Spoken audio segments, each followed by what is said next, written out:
Guys বাংলার দর্শক থেকে শুরু করে বাংলার প্রত্যেকটা ইউটিউব মুভি রিভিউয়ার প্রেডিকশন করেছিল যে জিদ্দার মুভি বুমেরাং কখনোই পেরে উঠতে পারবে না বুম্বাদার মুভি অযোগ্যের কাছে, কারণ সেখানে জুটি বেঁধেছেন প্রসেনজিৎ এবং ঋতুপর্ণা এবং এই জুটির কাছে এত সহজে পেরে ওঠা সম্ভব না। কিন্তু জিদ্দা এই বিপদটাকে পুরোপুরি কাটিয়ে যেভাবে বক্স অফিস কালেকশন করছে এবং তাতে করে আমার মনে হয় প্রত্যেকটা দর্শক থেকে শুরু করে বাংলার প্রত্যেকটা ইউটিউব মুভি রিভিউয়ারকে জিদ্দা ভুল প্রমাণ করেছে এবং মুভিটা record breaking box office collection করে যাচ্ছে এবং জিদ্দার মুভি বুমেরাংয়ের থেকে এখন অনেকটাই পিছনে পড়ে গেছে বুম্বাদার মুভি অযোগ্য।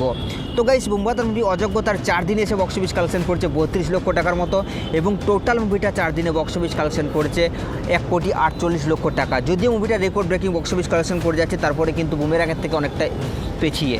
তো এখন যদি কথা বলি জিদ্দার মুভি বুমেরাংকে নিয়ে, তো বুমেরাং তার 4 দিনে এসে বক্স অফিস কালেকশন করছে 37 লক্ষ টাকা এবং টোটাল 4 দিনে মুভিটা বক্স অফিস কালেকশন করছে 1,80,00,000 টাকা। মুভির বক্স অফিস কালেকশন নিয়ে আপনাদের কি মতামত আপনারা নিচের কমেন্ট বক্সে অবশ্যই জানাবেন, আর সাবস্ক্রাইব করে দাও নেক্সট ভিডিওর জন্য।